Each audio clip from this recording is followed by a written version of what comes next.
Oppie led the disciplinary committee that stripped my clearance and demoted me to a glorified intern.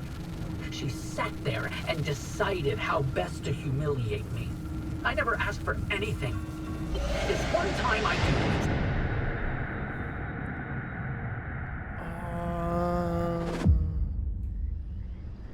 Ele é que lhe deu de promote.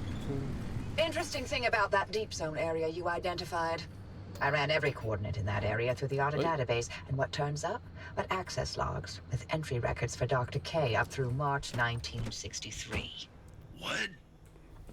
No, the doctor died in 1961, in the lab accident. So we were told. Then, I found access logs for both that deep zone site and Red Meadow. Years and years worth of activity. The Red Meadow Research Facility?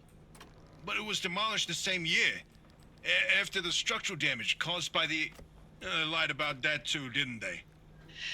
It appears so. The driver should give the Red Meadow ruins a visit.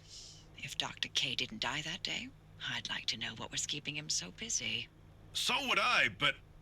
do we have time for this? We don't know how long the driver's got with that remnant. And that's why we need this information. Whatever Dr. K was doing relates to all of this. It may be the key to what lies at the end of the road for the driver. I... agree with you. God, I hate saying that.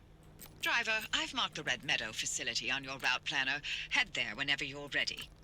Então afinal eles esconderam a morte. Ai, que loucura, meu. E que história badass, meu. Mais áudio. Welcome back. This is Frequency File, Episode 2. In the last episode, I told you about the curious case of Dr. Ophelia Turner. When it comes to this enigmatic individual, one of three versions is true: myth, martyr, or monster. To be able to weigh her in turns as heretic, genius, or scapegoat, we must first set the stage. When I started down this path to discover who she was, what she did, and ultimately what happened to her, I didn't expect it to lead me to one of the strangest mysteries of the Pacific Northwest, the Olympic exclusion zone. But let me rewind a bit. In northwest Washington state, there are 3,600 square miles of vibrant wilderness called the Olympic Peninsula. Bounded by water on three sides, it was a wonderland for outdoorsy types, with snow-capped mountains and salmon-bearing rivers and pristine rainforests. Up until 1955, it was the residence of 100,000 people, including Ophelia Turner. It was her birthplace, her hometown, and, it turns out, ground zero and sacrificial lamb for the promise of limb technology.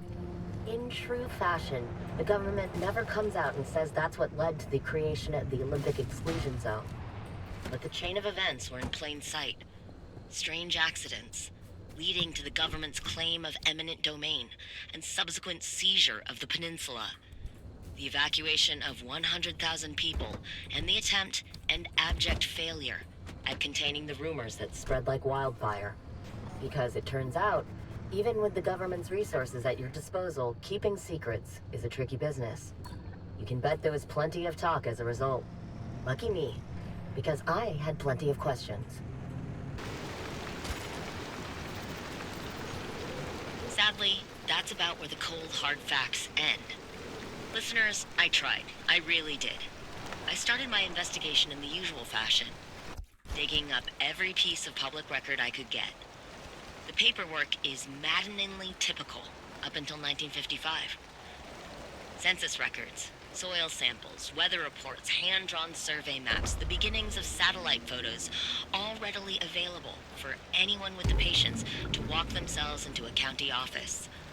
But those materials don't tell me much, and I quickly am forced to turn to more dubious sources.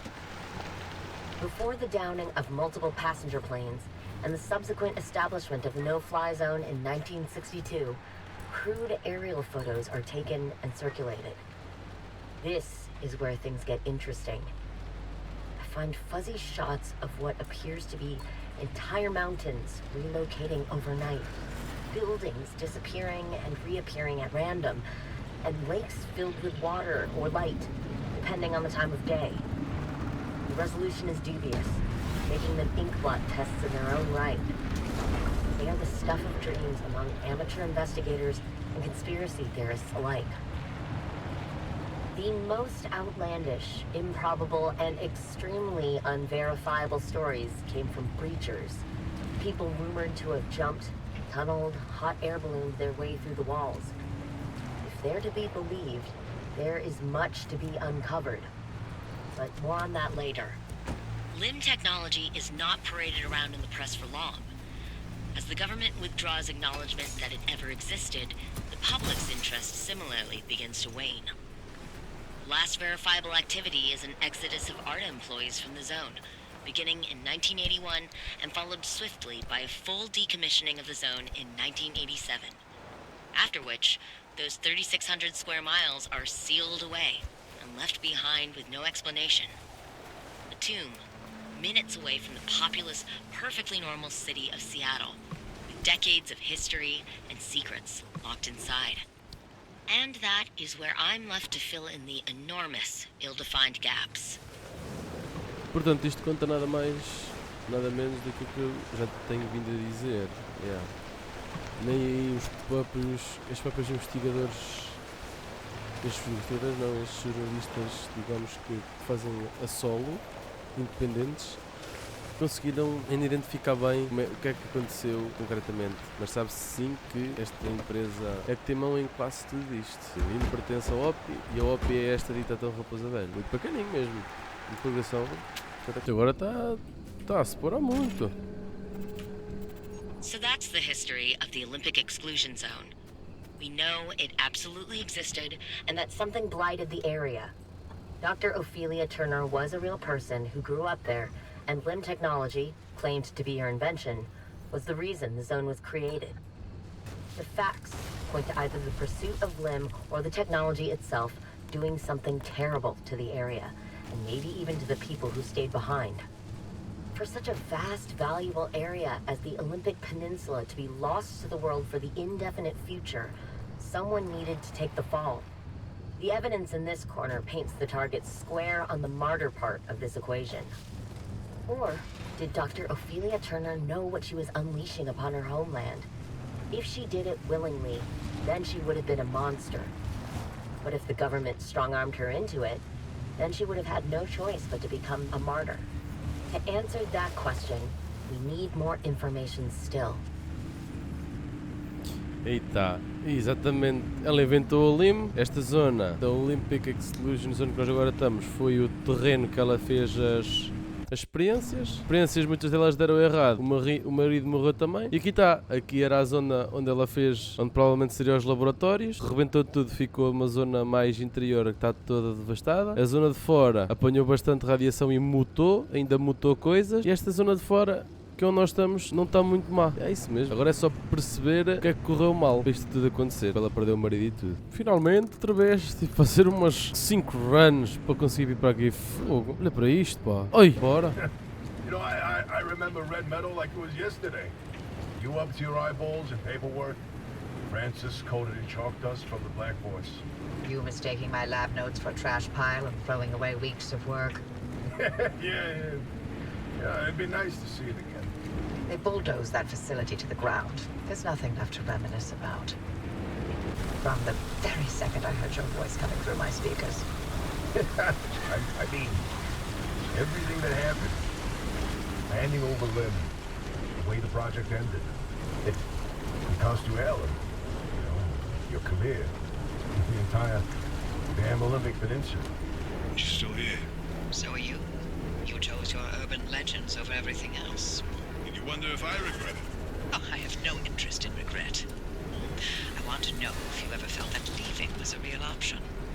After everything I've seen and heard? And felt here? No, not a chance. Then we have that in common. Alguma coisinha, vá. Eles nessa até vão dando bem. Mais ou menos, mas lá no fundo, precisam todos uns dos outros, vão ter que se dar bem. He hasn't left the bedroom. I'm sorry. You didn't know about his demotion. It wasn't my secret to tell. It's fine. This is between him and me. Ainda estou a falar daquela cena que ele disse da outra vez.